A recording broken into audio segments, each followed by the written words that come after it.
לפרק הראשון של הפודקאסט שלי, אירחתי את האישה שכל כתב בארץ רוצה לראיין כרגע. ולמרות שהיא אמא שלי, היא שקלה להבריז לי לילה לפני. היא הגיעה, וזכיתי לשעה של שיחה עמוקה. זה קצת מוזר לראיין מישהו שכל כך קרוב אליך. לשאול שאלות ולשמוע סיפורים שגדלת עליהם. ובכל זאת, גם אני למדתי היום דברים שלא ידעתי. התנאי שלה לרעיון היה שלא נדבר על פוליטיקה. לקראת הסוף שאלתי אותה אם יש משהו שחשוב שנדבר עליו ולא דיברנו עליו, והיא התפלאה שלא דיברנו על פוליטיקה. אז אולי דיברנו על זה ואולי לא.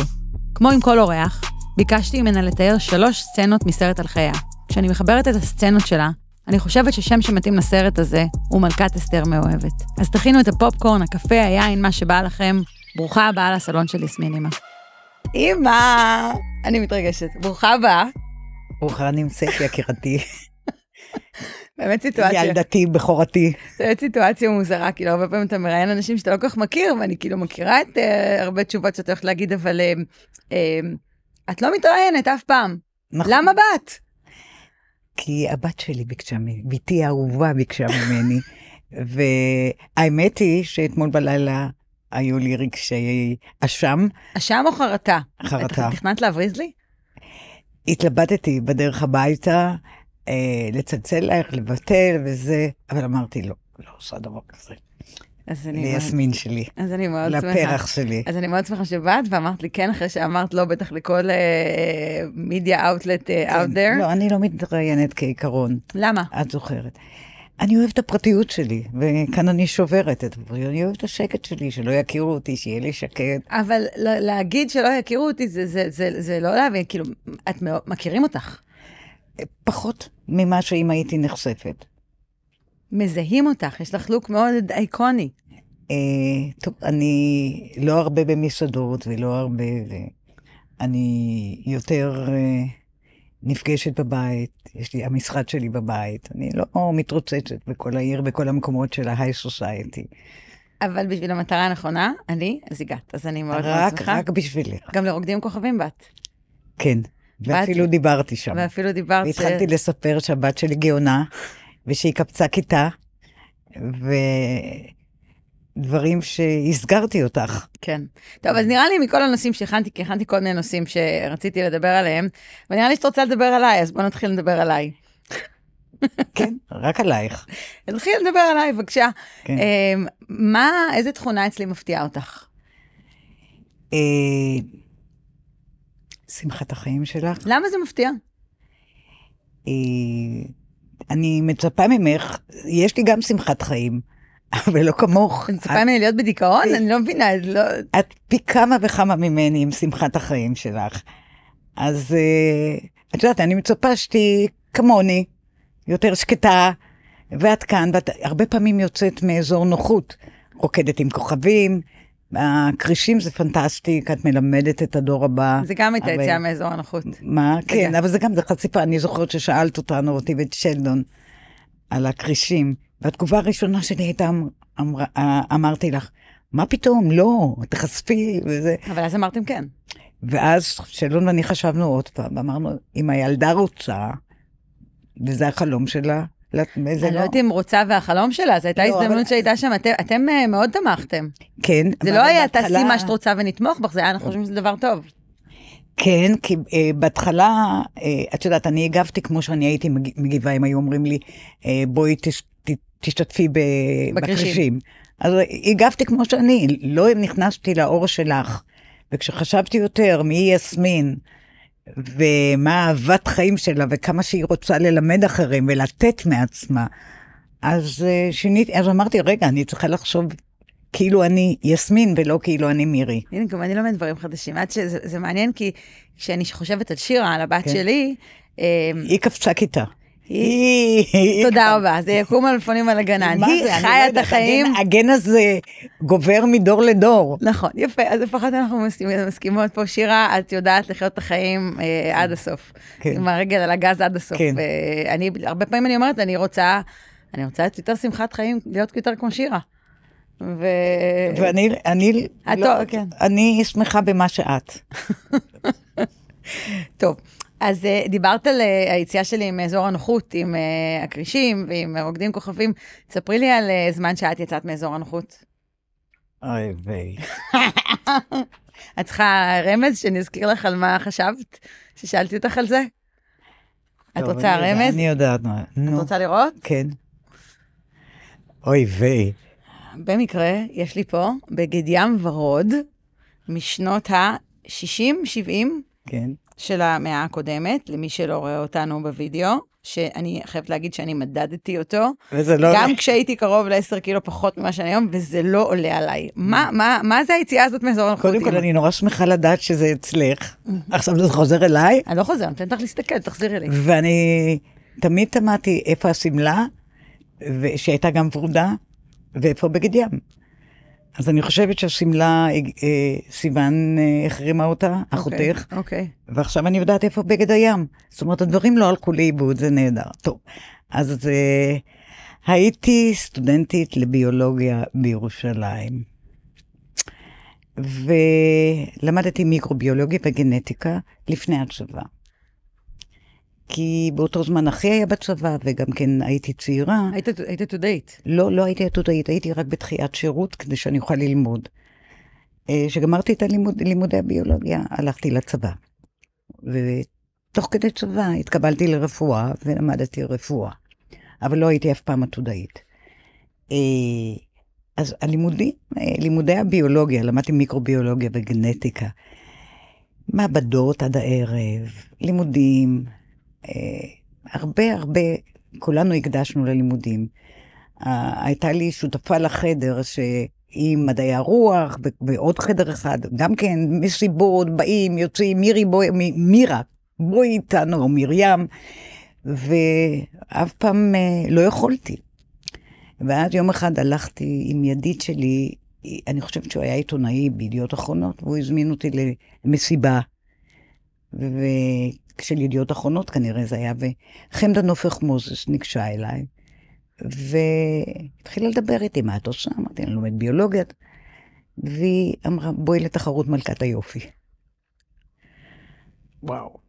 ואני, עם כל הלימודים, והלימודים, אמרתי, יאללה, יש לך אומץ, תצאי מזה, תראי מה זה העולם אחר.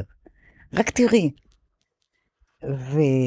והלכתי לתחרות, ובתחרות לבשתי את הבגד ים הזה, שאני נכנסתי אליו פעם, והיה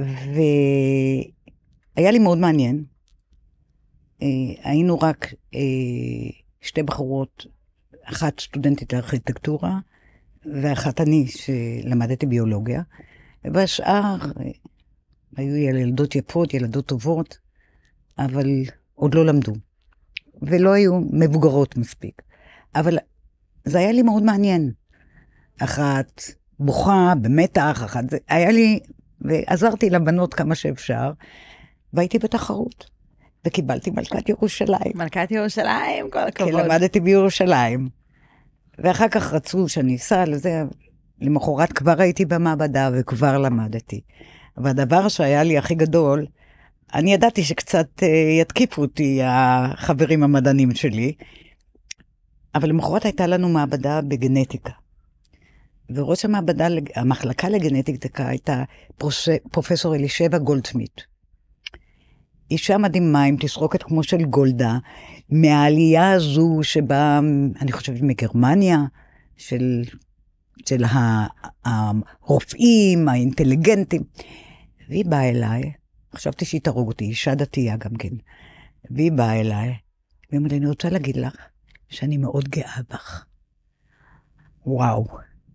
ולמרות שפה ושם ציניקה, אנשים היו צינים לגביי, הכתירו את הבן זוג שלי במעבדה לפיזיולוגיה כמלך, מלך ירושלים. ניסו ככה לעשות את זה, להציק לי קצת. אולי להקליל, אולי זה מקילה בכלל. לא, אני לא חושבת. מה ההורים, מה סבא וסבתא שלי אמרו על זה? הם תמכו כמו שאתם תמכתם בי עם הקרישים? כן, הם אפילו באו לתחרות לירושלים, וכן, תמכו. והאחים שלך? צחקו עלייך או גם תמכו? לא, אף אחד לא. אבל הגאווה היחידה שהפרופסורית שהיא הייתה דתייה, ניקל גולדשמיט היה שמה, אישה מבריקה, מדענית בעלת שם עולמי, ניגשת אליי במעבדה לגנטיקה, והיא אומרת לי שהיא גאה בי. היה למחרת או יומיים אחרי התחרות. על מה היא הייתה גאה בך? על זה שהעזת? שהעזתי, כן. שהעזתי לצאת מאזור הנוחות, ואני עדיין תלמידה טובה, ולא נוסעת לי לעולם הגדול, ולא הולכת לדוגמנות, ואני ממשיכה את הלימודים שלי ברצינות. אז זה הרים אותי זקוף יותר, זאת אומרת, נתן לי עוד יותר ביטחון, שעשיתי את הדבר הנכון. אם כבר אנחנו מדברים על תחרויות יופי ונשים, אני מאוד חושבת שחלק מהיופי של אולי שוויון מלא, זה שאתה יכול להיות מה שאתה רוצה. זה שאם אני רוצה ללכת לתחרות יופי זה בסדר, ואם אני רוצה לשים חליפה ולהיות בישיבה עסקית זה בסדר, ולהיות מנכ"לית זה בסדר, הכל בסדר, אני יכולה להיות רופאה, אני יכולה להיות הכל, והיום גם לוחמות, האנשים שבטנק במלחמה הזו שלנו. את גידלת אותי עם הרגשה שלי, תמיד הרבה פעמים שואלים אותי, שמגדר זה לא אישו בכלל, שזה שאני אישה לא אומר שאני לא יכולה לעשות משהו.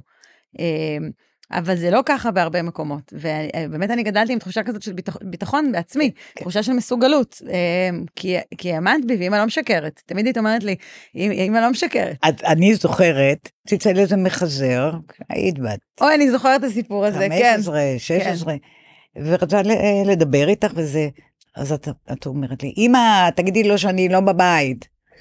אמרתי לך, אמא לא משקרת, תלכי את תגידי לו שאת לא בבית, אני לא משקרת. זוכרת? ככה כל החיים נתתי לכם את הערך הזה, לא לשקר.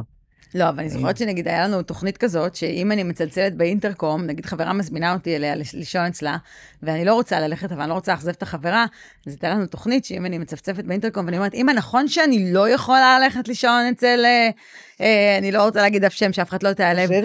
נכון שאני לא יכולה ללכת לישון אצל מרינה, ואז היית אומרת, לא, את לא יכולה. אם הייתי אומרת, נכון שאני לא רוצה, אם אני יכולה, אז היית אומרת, כן. בסדר, אבל לא שיקרתי, כי את באמת לא רצית, אם את לא רוצה, את לא יכולה. אין כאן שקר. אני תמיד אמרתי לכם, לא צריך לנדב אינפורמציה, אבל אף פעם לא לשקר. איך את חושבת ואני זוכרת שפה ושם שאלתם אותי שאלות ואמרתי לכם, אני לא אענה לכם, כי אם אני אענה, אני אשקר, אז אני לא רוצה לשקר. אז הרבה פעמים לא הייתי. גדלתם בבית שלא משקרים בו. מה ההבדלים בין הבית שאנחנו גדלנו בו, איך שגידלת אותי ואיך שההורים שלך גידלו אותך? הייתי אומרת, ההורים שלי נתנו לי חופש מלא. הייתי הולכת למסיבות בצופים, חוזרת ב5 בבוקר. אמא שלי רק אמרה לי, מתי את חושבת שתחזרי? הייתי אומרת, זה אף פעם לא חיכו לי בלילה, כי איחרתי, נתנו בי אמון מלא. לא הגבילו אותי בשום דבר, וגם אני נתתי בך אמון מלא. זוכרת, הייתם הולכות למסיבות על החוף או מה, והייתם באות מתי שאתם רוצות. נתתי לכם חופש מלא. דרך אגב, אני מעולם בארצנו לא הרגשתי אפליה שלי כאישה. אבל את יודעת שזה גם אני לא, אבל את יודעת שזה שאנחנו לא הרגשנו לא אומר שאין. יש. אנחנו לא הרגשנו, אנחנו דוגמה אחת. נשים מקבלות בממוצע פחות שכר, יש הרבה, אם את מסתכלת על סטטיסטיקה. יש עוד הרבה עבודה. אני מסתכלת, יש תוכנית טלוויזיה שקוראים לה מדמן, שהיא מדברת על משרד פרסום, בשנות ה-60-70 של המאה הקודמת, ששם אנשים יכלו רק להיות המזכירה, ולאט לאט מישהי יוצאת מהתפקיד של המזכירה, והיא גם פרסומאית, וזה כאילו, על זה הסדרה, ואני אומרת, וזה נראה לי סיינס פיקשן, זה לא הגיוני שיש כזה דבר, ואני אומרת, רגע, שאמא שלי הייתה נערה, זו הייתה המציאות, בהרבה מאוד מקומות, שאי אפשר להיות זה, ואת כן פרצת את כאילו תקרת זכוכית, והלכת ללמוד רפואה, איזה עצה יש לך לנשים צעירות היום? שהראות שעדיין, אומנם התקדמנו, ואנחנו עדיין לא באותו מקום. אני רוצה להגיד לך שאני כיוונתי את דרכי. אני ידעתי שאני לא רוצה להיות פקידה בצבא ולתת קפה למפקד. ידעתי את זה. אמרתי, אני אלמד קודם, אני אביא איזשהו ערך לצבא, ואז אני אעבוד בנושא שאני אוהבת אותו. ואיפה שירתת? אני יודעת כאילו, אבל אני שואלת. שירתתי במקום שנקרא מכון ביולוגי בנס ציונה. מה עשיתי? לא אגיד לך. מי היה הבוס שלך? קיבל אותי לעבודה קלינגברג, אוקיי. המרגל. איזה שאלות מונחות, I'm guiding the witness, כי אני מכירה את כל הסיפורים. כן. בזמן הצבא קראו לי לרעיונות, תמיד השתדלתי שזה יהיה בזמן המרוץ, המסע המזורז, שיקראו לי לקריה, והוא ראיין אותי כמה פעמים, והתקבלתי. והיית במכון הביולוגי בנס ציונה. כן, והייתה תקופה נהדרת. אני רוצה להגיד לך ששם למדתי להיות צנועה. שם, חשבתי שבריאלי כבר. טוב, בריאלי זה הסיסמה והתנאי הלכת, כן, אבל עוד יותר, את יודעת, כל החיים את מתעצבת. בעיקר עד גיל 16 אומרים, אבל אני שם למדתי עוד. בריאלי הסיסמה שלנו הייתה והתנאי הלכת, כן. שם הבוס שלי עבד ולא יכול היה לפרסם. את יודעת, מדענים, ככל שיש להם... בגלל שזה מתקן צבאי. בגלל שזה מחקר במסגרת צבאית. כן, לא יכול היה לפרסם. ומדענים כאמור חיים מהפרסום. בטח, רוצים לחיות. כל אחד כמה תאב פרסום, כמה פרסמו, זה המוניטין שלך בתור מדען, כמה פרסמת ואיפה. כן, כן. אז הבנתי, אז בצניעות של המדענים. אז באיזה צניעות האיש הרגיש בטוח בעצמו, ורק איזה 3, 4, 5 אנשים ידעו, ועשו לו ככה, וזהו. ואף אחד אחר לא ידע מה הוא עושה, ושב בשקט, היה חזק עם משהו. אני בטוחה אז שהיום... הרצתי אותו. אני בטוחה שמסתובבים היום בינינו בעולם, אנשים שיש להם אחריות להצלחות המסחררות, לביפרים, כן. ומתים, בטח היו מתים לצעוק את זה, ולא יכולים להגיד לאף אחד. נכון. אז שתדעו, כל הכבוד לכם. כל הכבוד לכם, אם אתם מקשיבים. נכון, אם אתם מקשיבים, חבר'ה, וואלה, סבבה, נהדרים. אני יודעת שזה לוקח הרבה זמן לעשות את הדבר החכם הזה. כל הכבוד. אז דיברנו על המכון בנס ציונה ועל הקריירה כרופאה, ועבדת בחדרי מיון, עבדת בבתי חולים, נסעת לשנת שבתון בארצות הברית, ועשית שינוי כיוון ועברת לחקור התמכרויות לסמים וגמילה בעיקר מהרואין באמצעות מתדון, וטיפלת לאורך הדרך בהמון מטופלים. תספרי לי על איזה מקרה שנגע בך במיוחד, של מישהו שהצלחתם לעזור לו, או מישהו שלא הצלחתם? מישהו שהצלחנו לפני איזה 2-3 ניגש אליי חולה בארץ.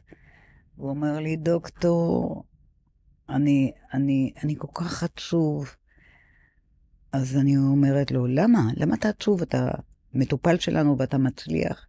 אז הוא אומר לי, היום הבן שלי אמר לי, הוא היה 16 שנים על סמים. והתחלנו לטפל בו. פתאום הילד שלי אומר לי, וואו, סוף כל סוף יש לי אבא. זאת אומרת, הבן שלו אמר לו... כאילו היה, אבל הוא לא היה נוכח. בגלל הסם.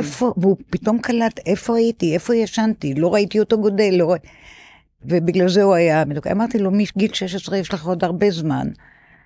קצת ניחמתי אותו, אבל אתה קולט שהם קולטים, וזה משמח אותך שהם מבינים שהם ישנו כל כך הרבה שנים, ושהם הפסידו, עולם ומלואו. אז זה נגע לי ללב. נגע לי ללב בחורה שהיה לה HIV, מאוד נגע לי ללב, והיא הייתה מטופלת שלי, והיא עבדה בזנות.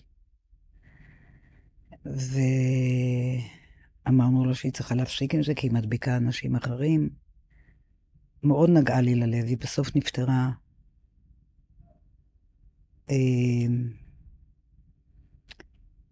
השאירה ילד, היא הכינה לו מכתב אצלנו במרפאה, שאם פעם הוא ירצה לדעת מי היא, שהוא יכול לבוא למרפאה, להתקשר איתנו, אבל הוא מעולם לא התקשר. היא מאוד נגעה לי ללב. היא התחילה בסמים בגלל sexual abuse במשפחה שלה. והיא הייתה ילדה טובה. ילדה טובה שנדבקה בזה. ומאוד אהבנו אותה וטיפלנו בה. אבל נגע לי הלב שהמכתב שהשאירה לילד שלה, שהיא נתנה אותו לאימוץ, ועד עכשיו הוא לא הגיע. חכי, אולי עוד יגיע. אולי הוא יגיע, אבל אולי הוא לא רוצה לשמוע שאמא שלו עבדה בזנות. והיא עבדה בזנות כי היא הייתה צריכה את הסם. אני פתאום מבינה איזה עומס נפשי בא עם המקצוע הזה, עם רפואה. כל היום עוזרים, אולי חוץ מגינקולוגים מילדות, שאתה מביא שמחה לעולם, אבל הרבה אנשים חולים והרבה כאב. איך התמודדת עם זה לאורך השנים? אני זוכרת בתור ילדה, פעם הגיע מישהו שטבע בים, התקשרת אליי מהחדר מיון, יסמין, אני באמצע העבודה, אל תלכי לים. פעם היה זה מישהו עם תאונת אוטובוס, יסמין, אני באמצע העבודה, תיזהרי בכביש. איך מתמודדים עם הלחץ הנפשי שבא במקצוע? קודם כל אני רוצה להגיד לך, יום בהיר אחד, קראו לי למיון ואני הייתי, כל הזמן חשבתי מה שם, ונסעתי על יד העירייה, באור אדום עברתי. ופתאום קלטתי, מירי, עברת באור אדום. מאז דרך אגב, אפילו שאני עוברת באור ירוק, אני מסתכלת לצדדים, אם אין עוד משוגעת כמוני. ואז אמרתי, איך עשית את זה? את אישה אחראית, מה אמרו? אז הדבקתי על ההגה תמונה של שתי הילדות שלי. להזכיר לי שאני צריכה לנהוג באחריות, שיש לי שתי ילדות בבית. טוב, מה שאלנו? שאלתי איך מתמודדים עם הלחץ הנפשי שקשה בא עם הרפואה, מה, אתה נאטם לכאב, אתה לוקח את זה איתך הביתה כל יום, איך מתמודדים? כן, אני זוכרת שהתחלתי את ההתמחות, עבדתי במחלקת ילדים, ובהתחלה רציתי להתמחות בילדים. אבל היה לי ילד צעיר, 9, שהתמודד עם לוקימיה, וכמה שעזרנו לו, לא הצלחנו, ובסוף הוא נפטר. והלב נשבר, אמרתי, וואו, כאן אני לא יכולה להיות רופאת ילדים. אני אותו דבר, אבל בגיל יותר מבוגר, שאנשים כבר השיגו משהו בחיים, שיש להם משפחה, יש להם ילדים, נכדים, אז אני רוצה להיות רופאה של יותר מבוגרים, כי כשילד חולה, מאוד מאוד היה קשה לי עם זה, גזר דין, ידענו שלא נצליח אז, עכשיו יש טיפולים פנטסטיים ללוקימיה, אבל אז לא היו מספיק טיפולים. אז פניתי לרפואה פנימית, התמחיתי ברפואה פנימית, ואחרי שקיבלתי מומחיות, עברתי לחדר מיון ל5 שנים. התואר שלי שם היה רופאה פנימית ראשית. והיינו, אז לא הייתה מומחיות בכלל בטראומה, בחדר מיון, אלא היה לנו כירורג בכיר ורופאה בכירה. או 2 רופאים בכירים מכל צד, תלוי בעומס. ומאוד מאוד נהניתי לעבוד בחדר מיון. הייתי בה עם נעליים שטוחות, ולמלחמה הייתי יוצאת. הייתה חוויה נהדרת. מקצועית. מקצועית, ועם המון סיפוק. זה עושה לך טוב שאת מצילה.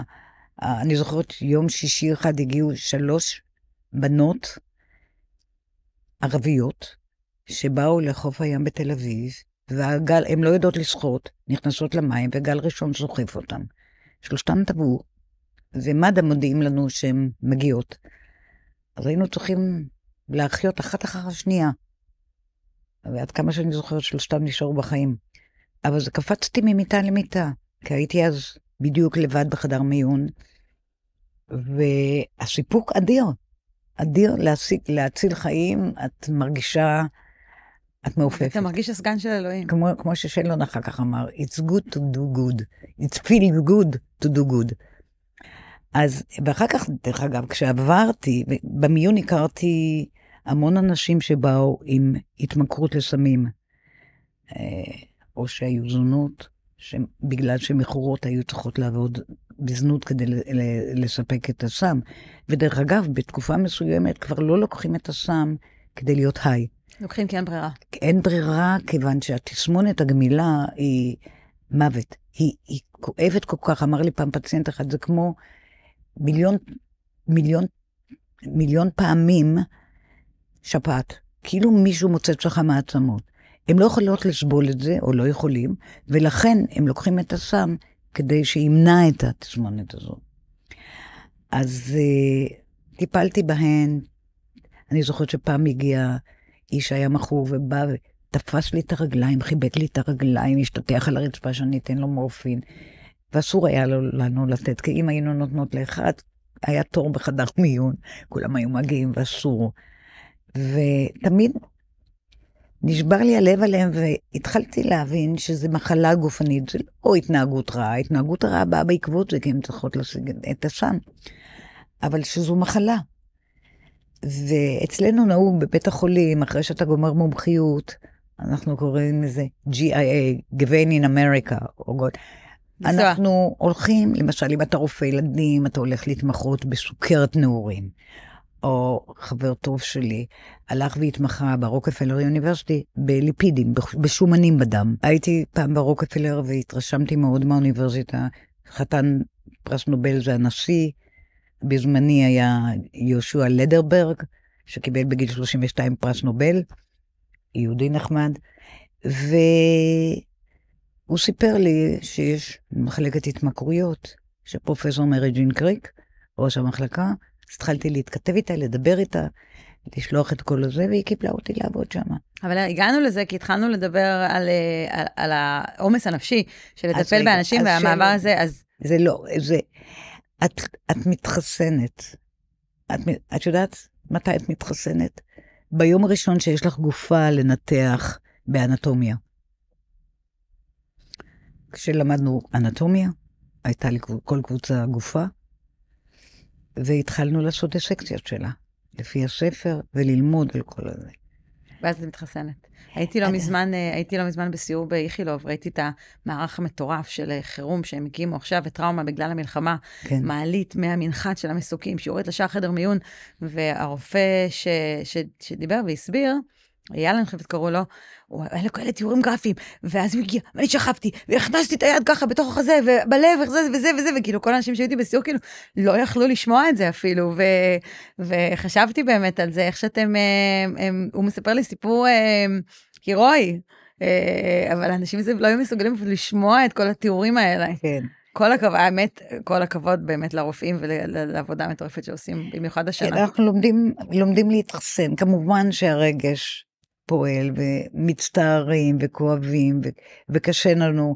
אני זוכרת שהיה לי פציינט, וכשהייתי רופאה פנימית, אני עדיין רופאה פנימית, אבל הגיע אליי, אז לא היו את הניתוחי בלב פתוח וכדומה, וזיהיתי שיש לו חור בלב. הוא רדף, זה איש שרדף אחרי ילדים שגנבו לבנות מהחצר שלו. ושהוא התחיל לרוץ אחריהם. מה לבנות? כזה? לבנים? כן, כאלה. גנבו? כן. והוא רדף אחריהם וחטף התקף לב בזמן המרדף. הגיע וכנראה ההתקף לב גרם לאיזשהו חור בלב. ואני שמעתי את זה. וידעתי שיש לו עוד כמה שעות הוא הולך. לא יכולתי לעשות שום דבר. לא היו אז ניתוחי לב פתוח. הוא שואל אותי, דוקטור, אני אהיה בסדר, ומחזיק לי את היד. ואני רואה שהוא כל הזמן שוקע. מה עשית? שיקרת? לא, רק חייכתי אליו. וואו. אני לא משקר. אני יודעת, זה קשה, סיטואציה קשה. סיטואציה קשה. אני רוצה לחזור רגע קודם, סיפרת על הצניעות שלמדת גם בריאלי וגם בנס ציונה. מצד שני, זה לא סוד, את בכל הדירוגים, האישה הכי ישירה בישראל, ובטופ של הרשימות בעולם. איך הרבה כסף מתיישב עם צניעות? קודם כל, את המטוס הפרטי שלון קנה. אוקיי. מטוסים. כאילו מאשים האחרים, הבנתי. ואני זוכרת שהחלטנו לקנות את המטוס הראשון, שזה היה גולפסטרים 3, אז שאלתי את שלון, שלון אמר, אני רוצה לקנות, אמרתי שלון. בהתחלה שכרנו מטוס כזה, לראות. אז אמרתי, שלון, אנחנו יכולים לאפשר לעצמנו לקנות מטוס כזה ולהחזיק אותו? אז הוא אומר לי, כן. זאת אומרת, מה אני אעשה? אנחנו נוסעים בכל העולם. הוא צריך פאקס, הוא צריך קשר, הוא כבר לא היה כל כך צעיר, אם כי עוד צעיר, והוא היה צריך לנוח. והוא רצה את זה. כן, כמובן זה הרבה יותר נוח, אבל אני לא הולכת ומתפארת בזה. וכן, אני נהנית מזה. אני חושבת שהמעלה נקודה שהיא מעניינת, להיות צנוע, זה לא אומר לא להוציא כסף שיש לך ועבדת עבורו, זה אומר לא to flaunt it, לא להשוויץ בזה. זאת אומרת, את לא טסה במטוס פרטי, ואת לא מעלה תמונה לאינסטגרם שלך, היי, הנה אני במטוס הפרטי. לא, חס וחלילה. גם אני ככה חינכתי את הילדים. נכון. אדם ומתן גם כן, וגם אתכן. חס וחלילה שתשוויצו. אתה יכול להוציא כסף ולחיות טוב, ועדיין להיות צנוע, באיך שאתה מציג את זה, באיך שאתה מציג את זה לאחרים, בזה שאתה חולק את זה, ואתה עושה עם זה הרבה דברים. הזכרת את שלדון, אז אני רוצה גם לשאול עליו, והסיפור האהבה שלכם הוא השראה גדולה, love goals, איך שבטח שירה הייתה אומרת, זה השטג couple goals, כאילו עד כל השנים תמיד נראיתם כמו זוג שהכיר לפני 5 דקות, בני 16 מחזיקים ידיים, מתנשקים בסתר או לא בסתר. תספרי לי איך הכרתם. כאילו אני יודעת, אבל תספרי לנו איך הכרתם. טוב, הייתי אז ברוקפלר יוניברסיטי בניו יורק, בהחלט לקראת סיום העבודה שלי, שלחתי אתכם כבר לארץ, להתחיל בית ספר בספטמבר, ואני עוד הייתי עסוקה בלגמור, לעשות את החישובים, הסטטיסטיים, לכתוב את המאמרים שלי, של העבודות מחקר שלי, כדי לסיים ולחזור לארץ. ואז חברה שלי מצלצלת אליי, אם היא יכולה לתת רשות, אם היא יכולה לתת את הטלפון שלי למישהו מבוסטון. ואז היית גרושה כבר כמה שנים? כבר 5 שנים? כן. יותר, כן. או בהתחלה הייתי פרודה, ואת הגט רק קיבלתי בשנת 84. ואני חושבת שמ-80 כבר חיינו בנפרד. זה לא ידעתי, אוקיי, לומדים.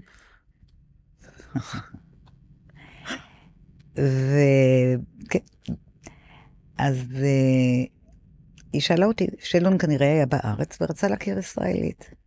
הוא פגש אותה בבידי דלי בבוסטון, שם הוא הלך לאכול עם החבר הכי טוב שלו תמיד ביום ראשון, ואז הוא ראה את שרה לחברה שלי וליאורה, חברה מהארץ, שתיהן יושבות שם ושותות כוס קפה או אוכלות משהו. והוא ניגש אליהם, הוא רוצה להגיד להם שהוא כבר לא עם אשתו, והוא לא הולך לברים, הוא רוצה להכיר בחורה, בעצם ישראלית. יפה, מעניין למה. כן. היה פה הייתי שואלת אותו למה ישראלית. התלהב מישראל, הוא היה לפני כן בישראל פעם ראשונה. בצדק, אני חייבת להגיד בצדק, אנחנו מאוד מליבות. כן. אז הם... נרים לעצמנו, כן. הם אמרו לו שיש להם חברה, אז הוא שאל, מה היא עושה? אז הם אמרו לו, היא רופאה. רופאים, אני שונא רופאים. ואז, איפה היא גרה? היא גרה בניו יורק.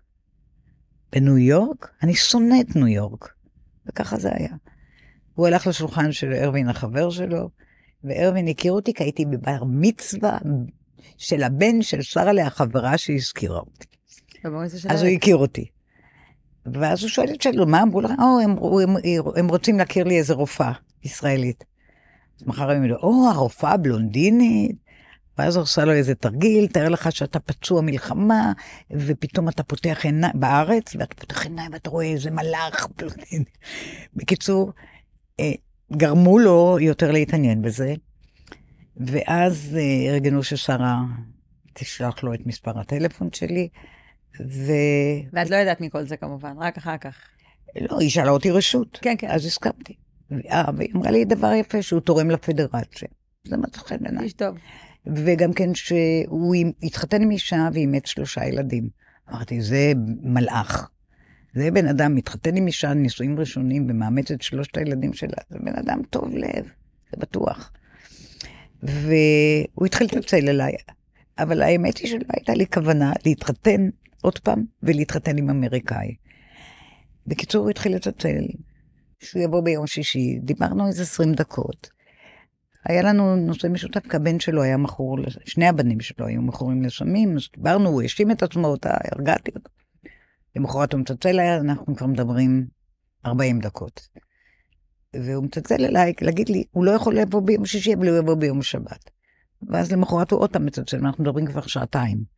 וככה, הוא מצלצל לי מכל מיני מקומות בעולם, והתחלנו לדבר שעות בטלפון, לא ראיתי אותו, לא יודעת שום דבר, רק יודעת שקוראים לו שלדון.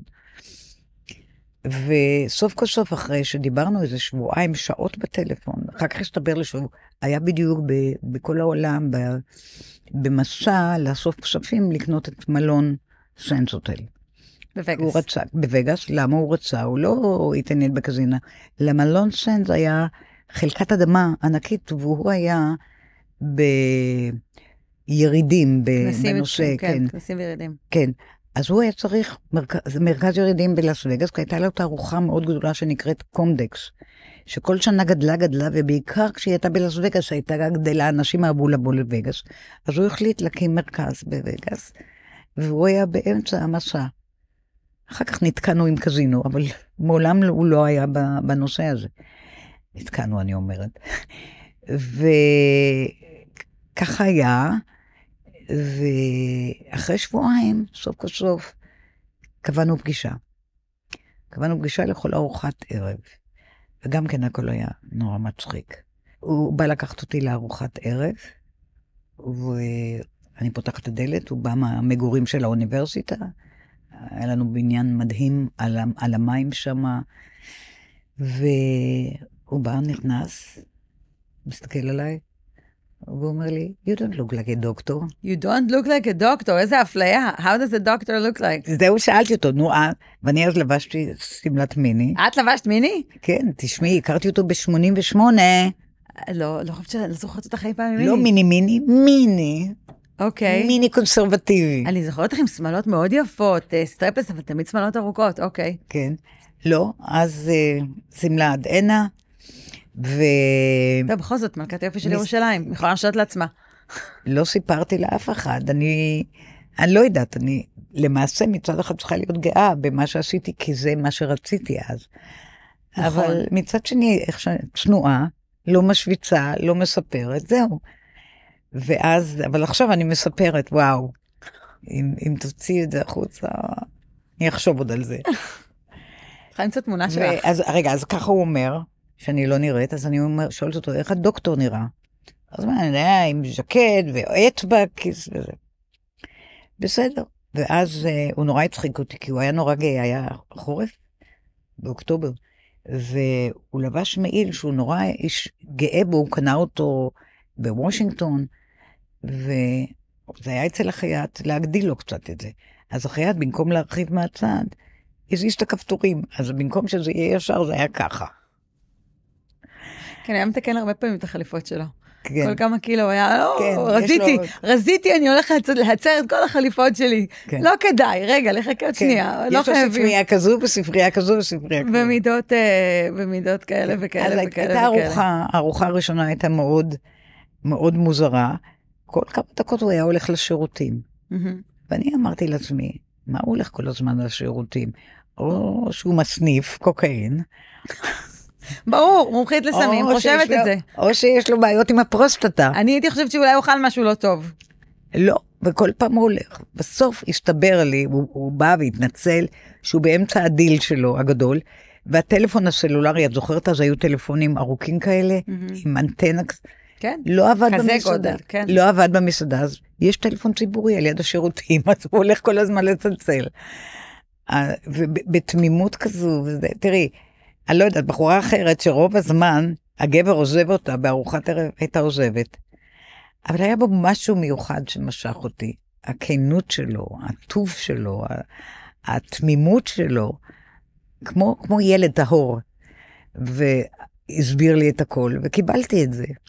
אם אנחנו מצלמים, בוא נניח שאנחנו מצלמים סרט על חייך. תתארי לי 3 סצנות מהסרט.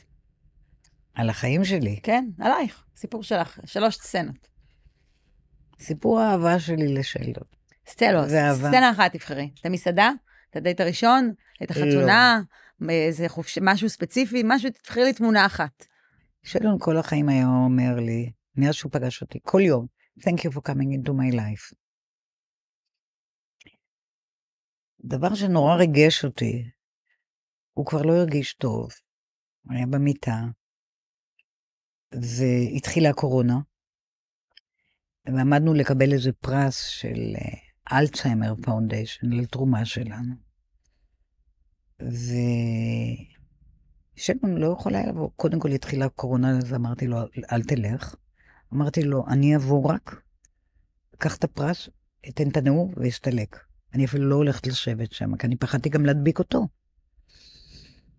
ואני מתלבשת, ופתאום שלום אומר לי מהמיטה, ככה, מסתכל עליי, מירי, you are so beautiful. התגנדרתי, כן? זה כל כך נגע לי ללב, עם כל הסבל שלו, והכאב שלו, והמחלה שלו, פקח עיניי נתן לי איזשהו אהבה, זה היה עם המון אהבה, לא שהוא... כן, הוא חשב שאני האישה הכי יפה בעולם, אבל איך שהוא אמר את זה, אני זוכרת את זה איתי כל הזמן. וואו. אני אומרת כל הזמן שקיבלתי דבר שאין לכל אחד בחיים. קיבלתי את החבר הכי טוב, את החבר הכי נאמן, את מורי ורבי, אני התחלתי לקרוא לו מורי ורבי אחרי שהוא נפטר, כי פתאום הבנתי כמה דברים הוא לימד אותי. היה לו פוסטר במשרד, stand up for what you believe in, מישהו עומד ככה, even if you stand up alone. וזו הייתה הסיסמה שלו, והרבה פעמים הוא עמד לבד נגד הרבה מתנגדים, בעיקר בפוליטיקה, והתקפות עלינו, והוא עומד זקוף. זו סצנה מרגשת, רומנטית וגם עצובה, כי אנחנו יודעים שאחר כך, יודעת שאחר כך הוא נפטר, אבל באמת כן. זכית לאהבה גדולה. הייתה בינינו אהבה גדולה, הרצה גדולה. אם הייתי נותנת הרצאה באיזה כנס רפואי, הוא היה בא איתי. יושב בשורה ראשונה, מקשיב. הוא כבר למד כל כך הרבה את הנושא שלי, שפעם באו לראיין אותי על התמכרויות. והוא ענה על השאלות. הוא ענה מצוין בטח. כן, מצוין, עם כן. מחקרים רפואיים, סטטיסטיקות, מחקר שעשינו מראה שככה, בטוח. הבאתי אותו, זה היה בטקס סיום בית ספר בלאס וגאס, אז באו לדבר איתי על התוכנית שלי, ללא סמים, בבית ספר. והייתה הצלחה נהדרת. אבל הוא ענה על השאלות במקומך. ובא, כן, העיתונאי, ומתחיל לשאול שאלות. אנחנו עובדים שנינו ככה, ואני פותחת את הפלנות, הוא כבר עונה. אז זו הסצנה השנייה שאת בוחרת, או שאת רוצה סצנה אחרת? לא, זה הוא היה הוא. אז מה הסצנה? הוא תמיד היה הפנים שלנו, והוא אהב את זה. ואני לא אהבתי להיות הפנים. ואחרי שהוא נפטר, פתאום את זו שמדברת. פתאום, כי יש לי תחושת שליחות, יש לי להמשיך את מה שהתחלנו. לא להפסיק את הלגאסי של שאלון. שלכם. כן, נכון. בעצם זה שלנו, הכל עשינו ביחד. עשינו גם את העסקים ביחד, נסעתי איתו לכל מקום, הייתי איתו בכל פגישה עסקית. הוא תמיד היה אומר לי, מירי, יש לך common sense. common sense זה מה שהוספתי לו. אני גמרתי רפואה, לא גמרתי מנהל עסקים. בהצטיינות. כן, כן. נכון, את רואה, לא אמרתי. בהצטיינות. זה את אמרת. תוך כדי שאת בהיריון איתי לדעתי אפילו, נכון? כן. נכון, זה סיפור מהמבחן. את כל המבחנים הגדולים שלי עשיתי עם בטן. אז אולי הפרופסורים ריחמו עליי ונתנו לי מאיות. אני הוספתי אינטליגנציה מבפנים, מה זאת אומרת? אוקיי, אז מה הסצנה השנייה שאת בוחרת? סצנה שנייה.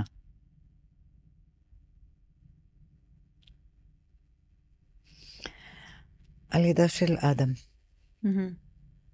תספרי לי. שנהייתי... תארי לי את הסצנה.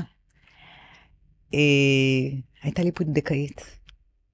עשיתי הפריות מבחינה המון פעמים, ותמיד זה לא הצליח, עד שחברה שלי, דוקטור אופיר, ששאבתי את הביציות, יום בהיר אחד נכנסה, היא הייתה מנכ"לית אסותא כמדומני. אורנה מהממת. אורנה מהממת. דוקטור אורנה אופיר, זיכרונה לברכה. היא נכנסה לחדר שהרדימו אותי לאסותא, והיא אומרת לי, מירי, מספיק כבר. עשיתי את זה 25 פעם. אולי יותר. וואו. היא אומרת, מירי, מספיק. די. די, את מסכנת את החיים. תפסיקי. ואז אני הבנתי שאני צריכה להפסיק, אבל מאחר, ואף פעם זה לא נקלט אצלי, החלטתי, אולי רחם יותר צעיר, אולי אם יש משהו בי שדוחה את זה, ואז החלטתי לקחת פונדקאית, כדי לנצל את העוברים האחרונים שנשארו לי.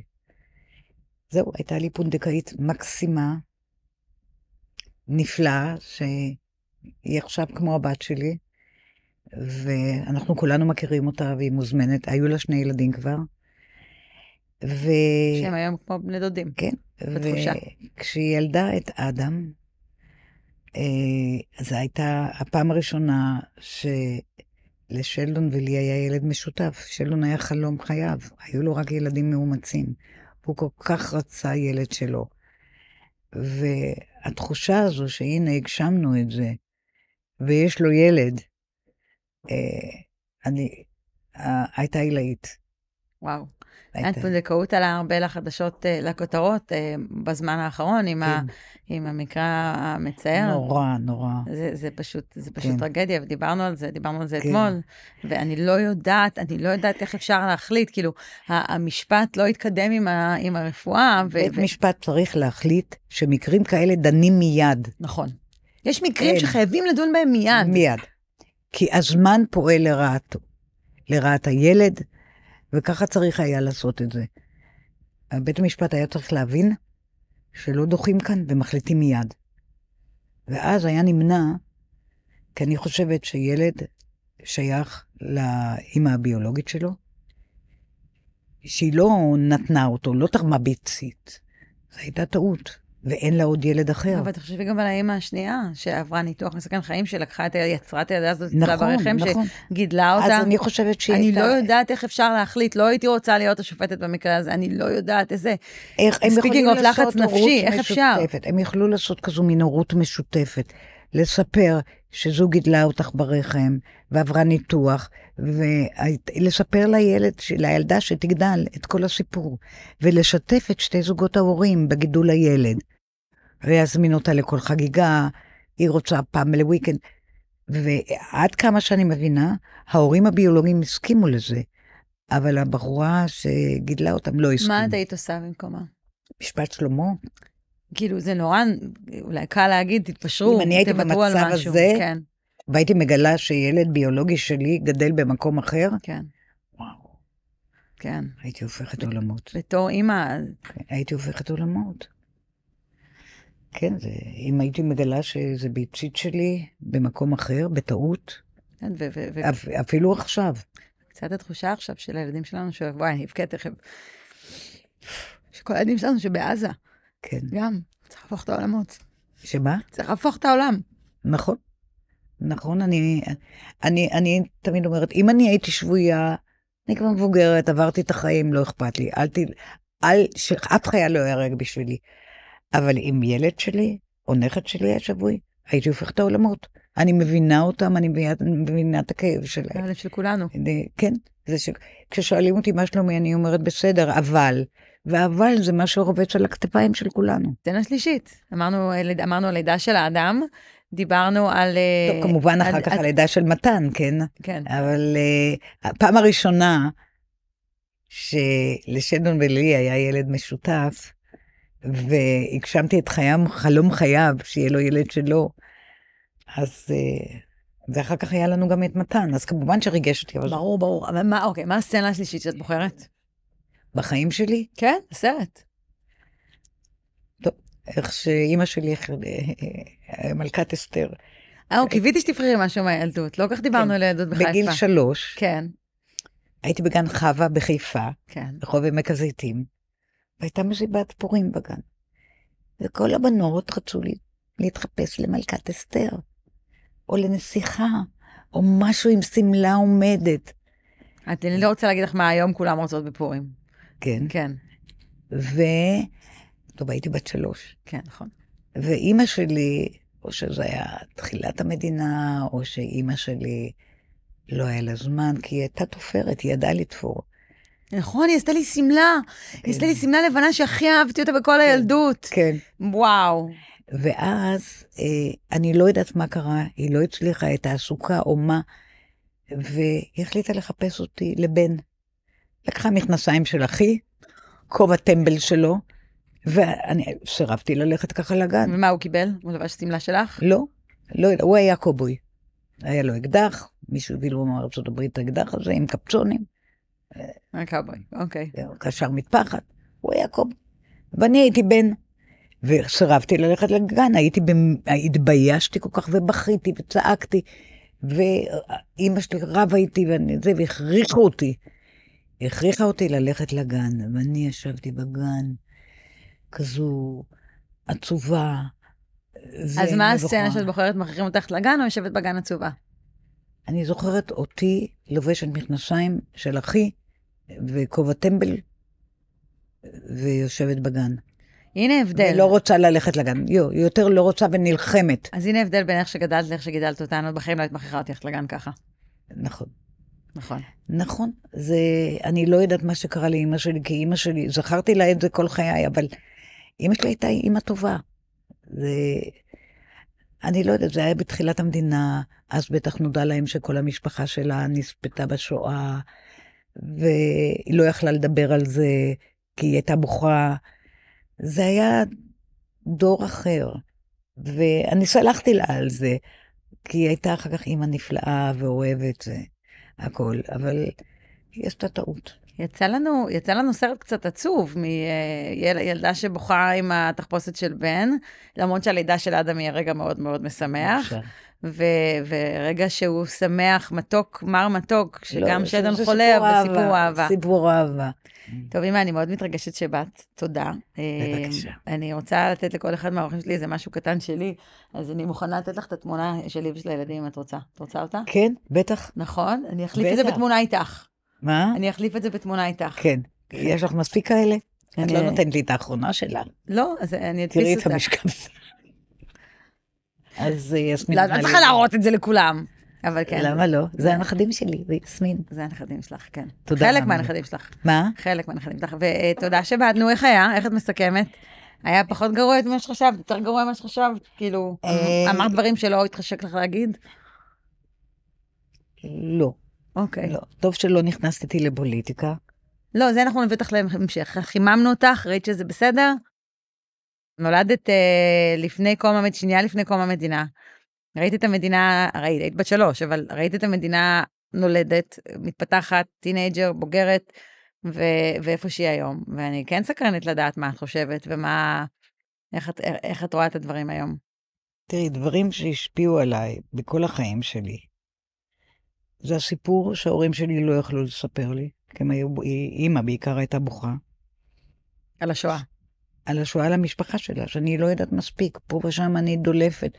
לפני כמה שנים פתאום הסתבר לי, איזה בדודה רחוקה מספרת לי, שאמא, סבתא מרים, שאני קוראה על שמה. סבתא שלך. כן, הסבתא שלי מרים, הייתה מחסידות אלכסנדר, שהייתה מקורבת לגור, אבל הרבי מגור אמר לה בוא לארץ, כולם באו לארץ, הרבי מאלכסנדר אמר, אלוהים בכל מקום, אלוהים בפולין, אלוהים בארץ, תבואו, אפשר להישאר.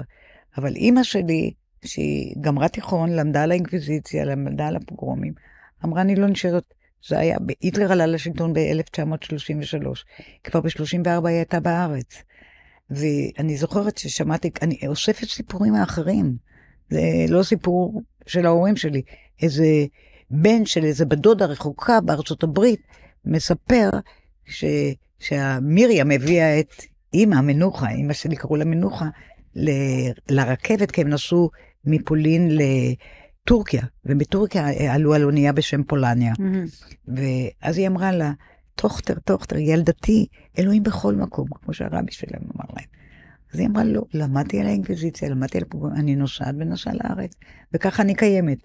אם אמא שלי הייתה נשארת, אין מירי. ואיפה אנחנו היום?